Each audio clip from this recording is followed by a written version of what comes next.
and indirectly thousands of people.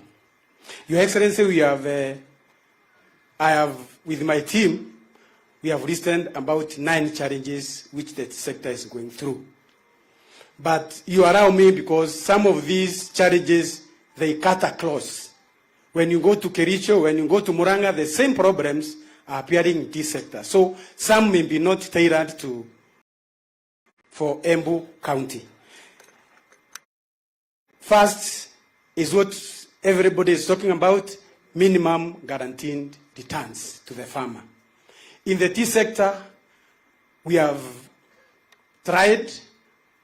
The farmers get at least 21 shillings every month. But, Your Excellency, that is too little compared to the cost which the farmer goes through when producing that tea. So, we are proposing the way to go about is to reduce the taxes which the farmers are taxed. Tea is heavily taxed. And I want to say, Your Excellency, you will be surprised that when factories realized wako na shinda ya mafuta, waweke mafuta kwa factory, ndio gari zao sio zinakunywa mafuta hapo, they pay license. They are charged a license for a petrol station. Then, when it comes to road network, the road network in tea areas is in bad shape, and the factories have taken upon themselves using farmers' money to repair those roads. And surprisingly, even when you are repairing those roads, na unaenda kuchukua material ya kutengeneza the same barabara, the county government still charges those lorries for the tea. So the farmer is charged left, right, center. The other factor is fertilizer. Fertilizer is a big challenge to farmers. And Your Excellency, when we are sitting, I want to imagine the only solution to this one is maybe if the government can partner with the 72 factories in the country, we put up a factory, fertilizer factory, tailored to do tea fertilizers. I think that is the way to go. Then we have the increase, the cost of production. Cost of production of tea. Kama saa hii, producing 1 kg of tea is costing us 153 shillings. And that is Rokorire. I've not talked of the others, but Rokorire, we are producing 1 kg with 153 Kenya shillings. And one of the big problem is electricity. There is a time there before Kenya Power used to subsidize power for factories. That one is no more. So the factories have now gone into producing their own hydropower, which is too costly.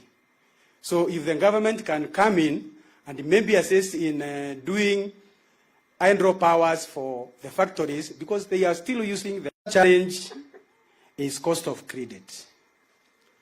When we took over, we found our farmers very dependent. Then the farmers came together and came up with a microfinance. That microfinance, the intention was we get enough money, we buy off the loans for the farmers so that the farmers can be relieved of the debts from the commercial banks. Because if you go up there where tea is, you cannot count the circles there, all targeting one person, a farmer. So we are requesting the government, if maybe they can fund the existing microfinance, green and feather for farmers, so that the farmer, we can be able, as leaders, we can be able to buy off the loans for farmers from the commercial banks. That one will leave the farmer a lot of burden. Tea prices and market outlets. Tea has relied on traditional markets, and those markets are countries which are very unstable. So as rights disappear in one country, the price goes down. For example, what is happening in Russia has really affected our tea prices. So we are proposing with your government, when you take over on 10th August, you team up, your government teams up with our marketing team, because you are expansive diplomatic ties. We come together so that we can get markets, new markets, and in very stable countries. We don't have markets in European countries, and I think we will get markets there, even if there is instability. Senator Cheriot brought in a tea bill. They didn't support it. And after it was passed into law, we got Tea Act 2020. But I can tell you, Your Excellency, 80% of that act is again brought in court. So immediately your government takes over, please unlock that Tea Act, because it has a lot of value in the running of tea sector. Your Excellency, through Madam Sis, because I know she is going to become the governor, we are proposing, because of that road network I've talked about, when you are forming your government, please include a leader from the tea sector, so that at any development meeting, the tea man will be able to highlight the problems of tea sector. With that, I say thank you so much for giving the chance. Yes. Thank you very much. Let me start by saying, on behalf of KWANZA, I want to undertake the Tea Act 2020 was a brainchild of our team, because we wanted to sort out the myriad of taxes that the farmers were being taxed. And I want to commit to you that we will deal firmly and decisively with the cartels, so that we can free that sector from the grip and the hostage taking by people who plant no tea, and yet they are the biggest beneficiaries of the sweat of farmers. Number two, responding to your issue on tea prices and fluctuations, beyond marketing, which I agree with you, Joe, the plan we have is to begin processing, packaging Kenyan tea ourselves. You are aware that we sell 90% of our tea in the tea auction in Mombasa. The same tea is packaged by other people. And those other people who package that tea, they make more money than the farmers. Right? So, I'll give you an example. I had a meeting with some business people. And they told me of a situation where somebody went to Egypt, and they were served some very nice tea. And then that fellow decided to buy, said, oh, this tea is very nice. He thought it was Egyptian tea or something.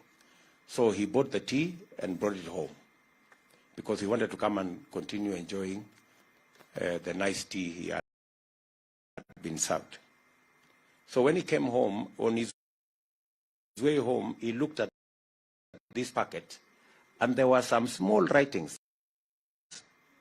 pale chini, produce of Kenya. You know, the same tea he had gone to buy in Egypt.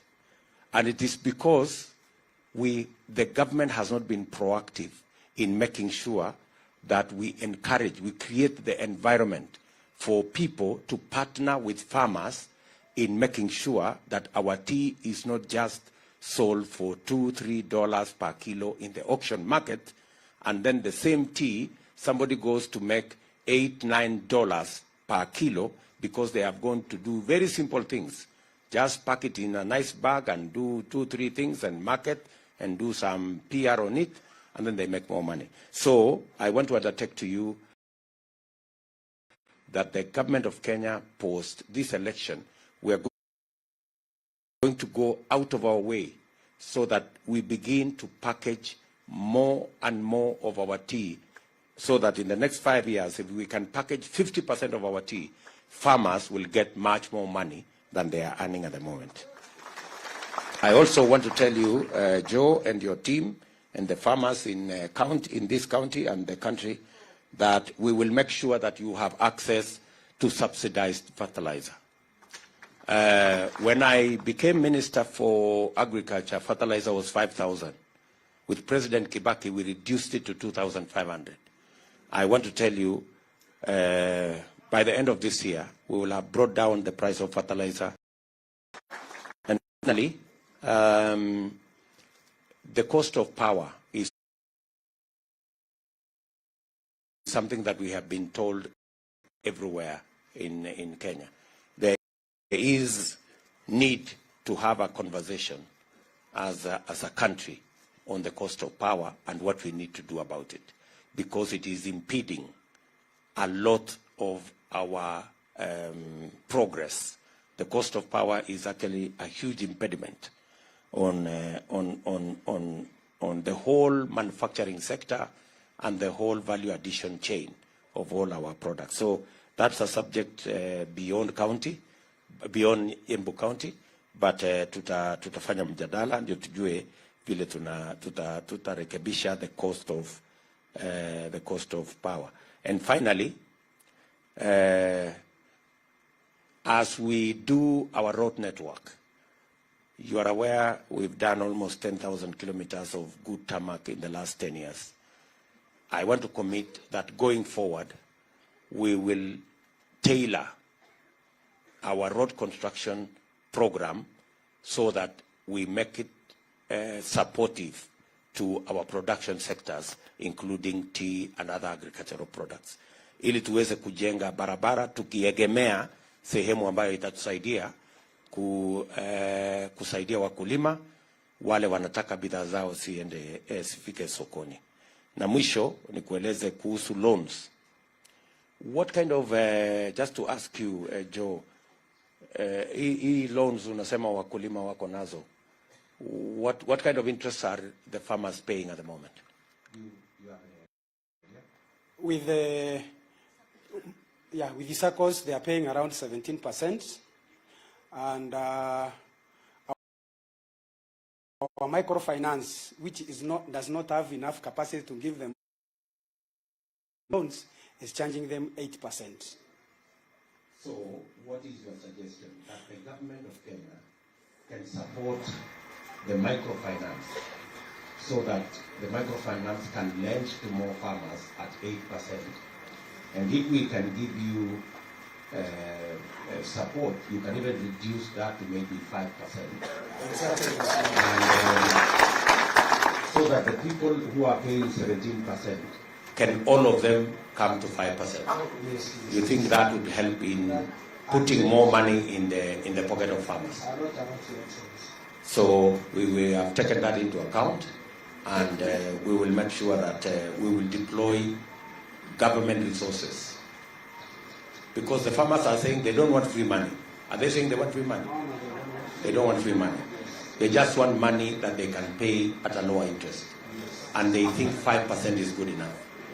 5% is good enough? Sawa. I had forgotten just one item. Like this time, we were expecting a lot of rains. So we have a big challenge in tea areas with weather. There's nothing we can do about weather, but there's something we can do with tea. I went to Meru and I found them doing tea irrigation. So in Embu, we are also asking whether we can have dams in those areas and the farmers can do tea irrigation, not minding about weather. Thank you. So finally, so maybe what I can commit to you is that we will borrow money from cheap sources. We can borrow money from the World Bank at 1%, and then we will give that money to your microfinance, and you can lend it between 3 and 5% and be able to reduce the burden on farmers. Is that okay, Joe? Thank you very much. Maybe Seth wants to say something. Your Excellency, I just wanted to let you know that of the 3 tea factories, there's a factory called Karangarire Tea Factory. It is the youngest of the three and has been processing tea on behalf of the Nyayo Tea Zone. Now what the Nyayo Tea Zone has done, and they'll bring about 1.something million kilos from the Nyayo Tea Zone, they have now built their own factory and want to take away all their tea from Karangarire, which will mean Karangarire will just shut down.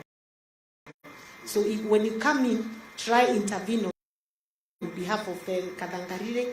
Let Nyayo Tea Zone consider, just allowing the factories to thrive through their tea. So because it's a government institution, let it also support our farmers. I agree. Thank you. Thank you, sir.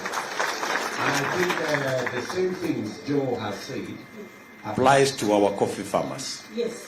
Maybe on the issues of credit, on the issues of cost of power, on the issues of road network, on the issues of access to subsidized fertilizer. That all applies to all the other crops. Sure. Yeah, thank you. Most of them. Thank you. Nitaomba vile vile kumwalika mkuuzaji wa miraa alafu atafuatwa na horticulture Veronica Simba, na tafadhali nitaomba tu kwa heshima kama mtaweza kuongea kwa Kiswahili itaweza kuwa vizuri zaidi. So horticulture Veronica Simba ujitayarishe, baada ya Kothe Jarius wewe ndio utafuata. Asante sana. Your Excellency Deputy President, Your Excellency the incoming Deputy President, Mheshimiwa Gachagua, all protocols observed, ladies and gentlemen. Good morning. My name is Gervasius Nyombie Kothe. Mheshimiwa Deputy President, I have a very long name. Na hiyo jina ilikatwa, nikaitwa Kothe. So Kothe is better. Your Excellency, I want to start by passing greetings to you, in particular, from the Miraa community in this county. Wanakumsalimia sana na wameshukuru serikali yako kwa sababu sisi wakulima wa miraa katika kaunti yetu ya Embu, zamani tulikuwa tunauza miraa tukiwa kama watu wamejificha. Lakini today, if you call miraa farmers in this gathering, they are here with us.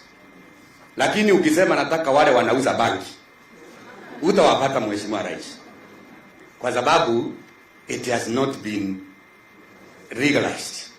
Sasa tunataka kushukuru serikali kwa sababu mwaka wa 2013-2016 miraa was legalized. Sasa tunauza kitu ambaye inakubalika katika nchi yetu ya Kenya. Nashukuru serikali.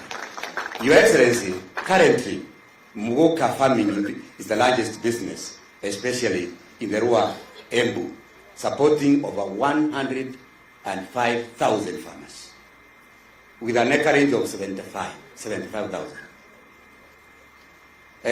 It is a business with the longest value chain and very many stakeholders, all the way from the nursery operator to the chewer, the person at the end of the chain. Your Excellency, we have the following challenges in the miraa industry. One, especially the rural part of Embu County, in the months of July, August, and September, those are the months that the area is very dry and we have a problem of water, and therefore we need water for irrigation and even domestic use. Your Excellency, I said, I don't know whether I introduced myself well, I am the chairman of Embu Miraa Farmers Cooperative Union. In this county, we have a union that deals with miraa, and under the union, Your Excellency, we have 15 registered SACCOs. Na hizo SACCOs ziko na pesa with a very big membership na zinaendelea vizuri, very, very, very active. And the umbrella body is the Embu Miraa Farmers Cooperative Union. Using my committee, we have been able to identify areas that early dams can be sunk in very south and very north, and where we can do boreholes in Manyata constituency and Runyenjes. Tuko nazo hapa. Very north we can do 10 early dams, Your Excellency. Very south we can do 14. Watu wamekubali na mashamba yao. Wametupea mashamba where we can do it. In Manyata, 10 boreholes. We have already identified those areas in Manyata. And Runyenjes, we have 12 areas where we can do boreholes, so that our farmers can irrigate Miraa. Your Excellency, Miraa is a very special crop. We call it a special diet. Because mugoka ayoshwi, haipikwi, tunakula ikiwa raw. Na tunaosha na pumzi. Ikianguka hapa, nitachukua tu. Kwa hivyo, ningeomba serikali yako, tafadhali utunjengee market sheds, so that na tuwekewe meza mzuri, so that our deputy president Mheshimiwa Gachagua akipitia hapo aamue kutafuna, hataona uchafu. Wazungu akiingia kununua, watanunua kitu clean kwa sababu ya hygiene. Your Excellency, we have already identified 27 designated areas mahali tunauzia Miraa, na tunaomba tunjengewe sheds kwa hizo designated areas in Embu County. Serikali yako, the present government, has done 5, but we have a balance of 22. We have a problem of local and international market. Your Excellency, one time your government sent me to Ethiopia and Djibouti to look for markets. I want to tell you, Your Excellency, that in Djibouti we have a Miraa market. In Somalia iko, Zimbabwe iko, DRC iko. Tunaomba tu hiyo ifuatiliwe na wakulima wetu watafaidika. We also need, Your Excellency, capacity building. Wakulima wetu wa Miraa tumekuwa tukilima tu, but we require training. Watu wetu wafunzwe vile watapanda vizuri, the way they should use their shambas. But as at now, ni ile inaitwa trial and error method. Mtu anapanda tu vile anafikiria. Another big problem that we have, a very big challenge, Your Excellency, ni issue ya pests and diseases. Miraa yetu, Your Excellency, imemalizwa na vitu viwili very serious: scales and chafer grafts. Toka mwaka wa 2018 tumeongea na watu wa Karo, tumeahidiwa ya kwamba research is being done, mutatumiwa dawa, mutaletewe dawa. Mpaka sasa wakulima wa Miraa wale wako hapa, tumepata dawa? Your Excellency, Miraa ya wakulima 105,000 farmers wakipata shinda ya chafer graft na skills, na serikali iko. I think, well, so we are asking you, Your Excellency, that if it is possible, na sile dawa tutapewa, azama sile dawa tutapata, when pre-harvesting period is between 3 and 5 days. Sisi zile za siku 14, 3 to 5 days we harvest.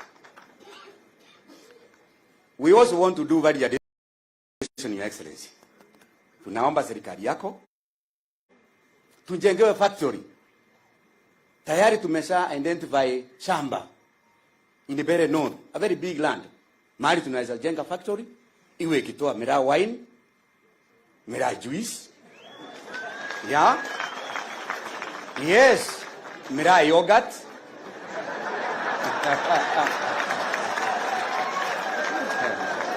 Yeah?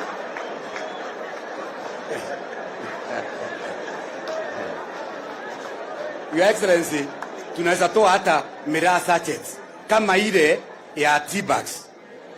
Na wangwana ambao hataki kutafuna ile green leaf, wanaweza tumbukiza ile tea bag ile miramba wa chai basi, na wanapata handouts.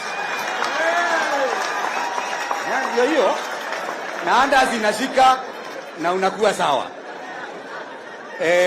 Your Excellency, we also require or need, we ask you, Your Excellency, please, we would want to have a research center, Miraa Research Institute.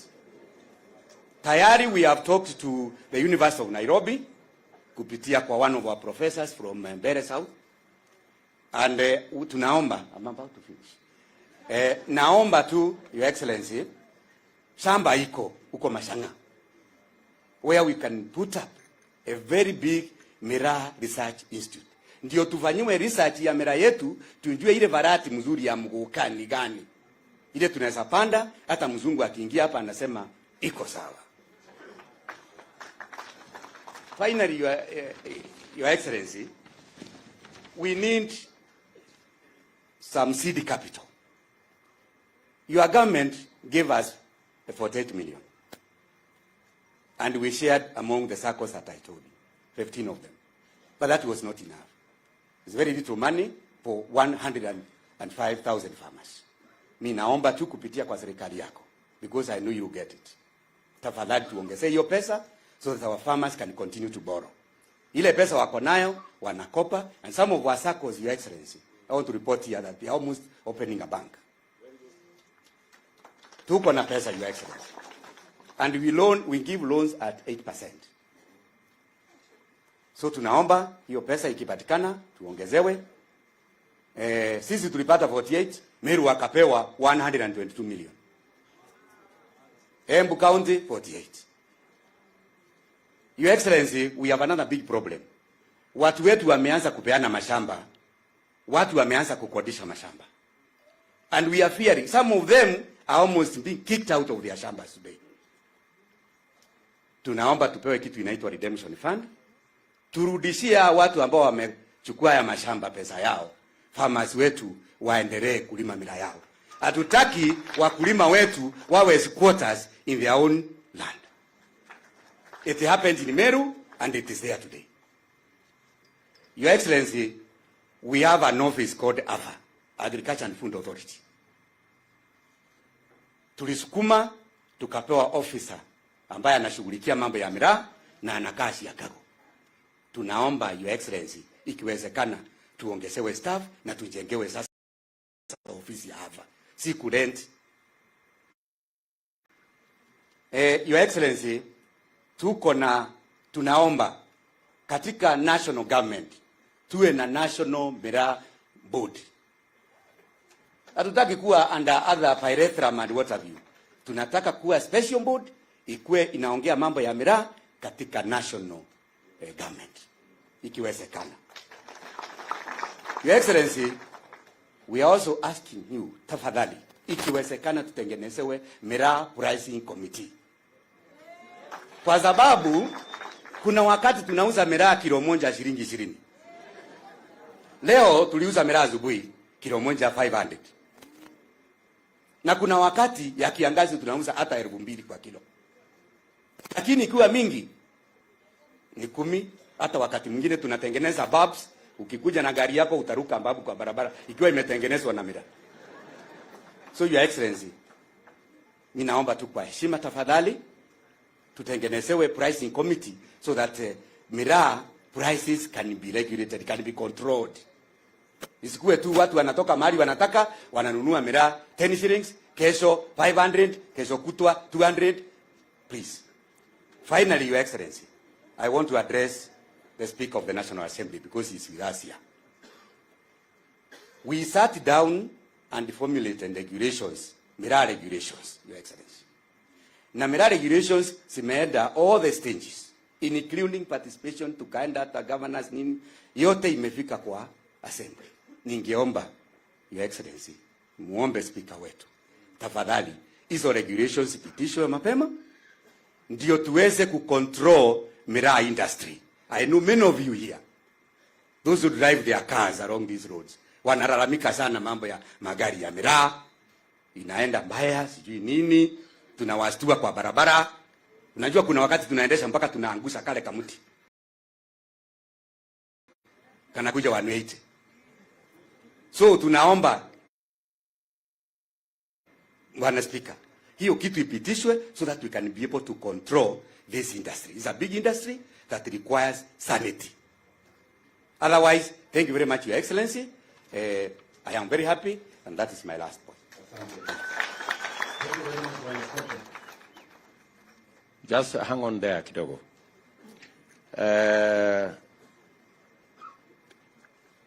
Tunakubaliana na wewe ya kwamba mambo ya irrigation sio kwa miraa peke yake. The whole sector ya irrigation kwa sababu ya mambo ya climate change ambayo imesababisha mvua kuwa unpredictable na vitu kama hizo. Mambo ya irrigation ni jambo la muhimu sana, and it will be one of the big issues Kenya Kwanza will want to address. Mambo ya dams. Tunajua tuko na commitment.